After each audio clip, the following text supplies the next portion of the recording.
Greetings and welcome. So today I'm doing a review of The Color of Magic by Terry Pratchett, which is the first book in the Discworld series. So I'll start with the synopsis. In this, the maiden voyage through Terry Pratchett's divinely and recognizably twisted alternate dimension, the well-meaning but remarkably inept wizard Rincewind encounters something hitherto unknown in the Discworld, a tourist. Twoflower has arrived, luggage by his side, to take in the sights and, unfortunately, has cast his lot with the most inappropriate tour guide, a decision that could result in Twoflower's becoming not only Discworld's first visitor from elsewhere, but quite possibly, portentously, its very last. And of course, he's brought luggage along, which has a mind of its own, and teeth. So since it's the first book in the Discworld series, it's very much establishing the world of Discworld.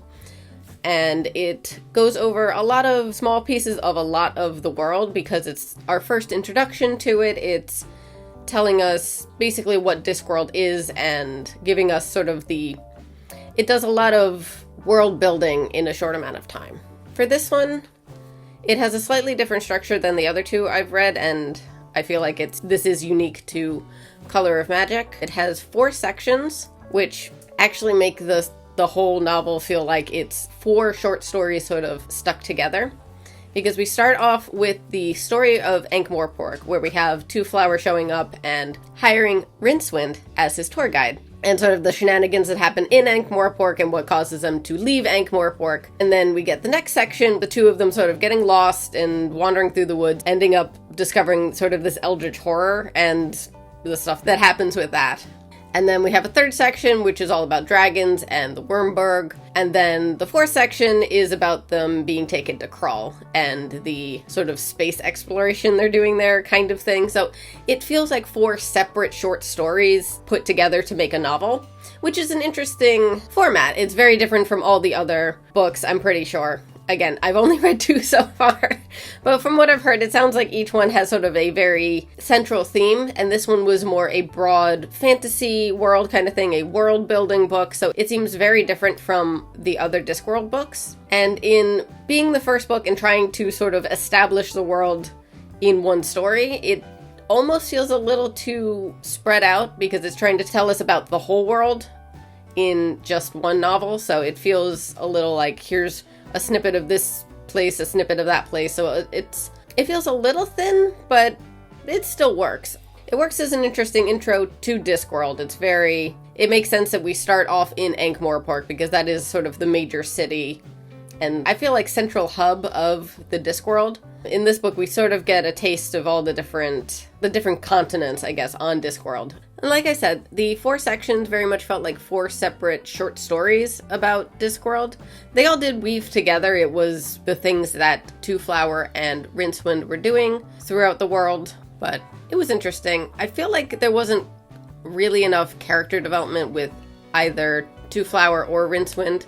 It definitely felt like the format was a very traditional fantasy, here's this new world, here's the magic kind of thing, which works. And again, it's not as focused as the other books. I think since it was the beginning, you had to establish what Discworld and the universe they were in, kind of the rules and everything, before you could really go like specifically into things. So it does work, and I'm pretty sure most people, including Terry Pratchett, thought it was the least interesting of the Discworld books, and I get it, because it does suffer from the introduction kind of thing of really can't go too far in. It's trying to explain the whole world, which is very vast, but it doesn't have much time to focus on any one part because it's trying to show you everything, which was fine. You see a very general sense of the whole world, and then in the next books we can get more specific in this town or this area of the Discworld and that kind of thing. It lays the groundwork for the rest of the books, so it is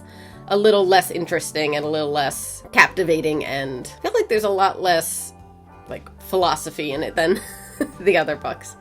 But again, I think because Discworld is a fantasy series, it starts off very traditional fantasy, and then I feel like Terry Pratchett sort of found his voice and his format that he liked to use, which works a lot better in future books. But this one was just establishing a fantasy world, so it feels very traditional fantasy, which I feel like isn't the vibe of Discworld or Terry Pratchett, so it feels a little disconnected from the other books, but it kind of had to be to establish the world, I think. While it's not the most captivating, it definitely has its place because it has to introduce the world. If we didn't have the first book of Discworld, we wouldn't have the Discworld series. So I still think it has merit. It's a decent book, but it's definitely not going to be anybody's favorite. It's not my favorite. It's interesting, and I didn't really get that invested in Twoflower or Rincewind that much.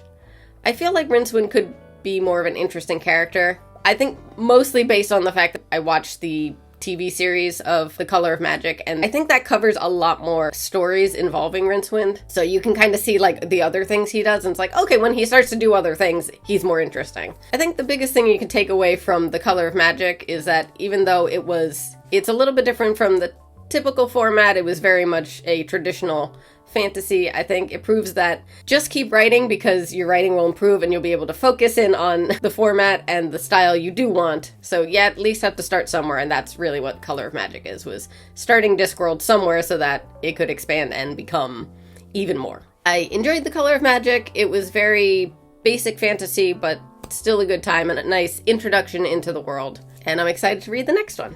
Let me know your thoughts on The Color of Magic if you've read it, and as always, I hope you all have a wonderful day.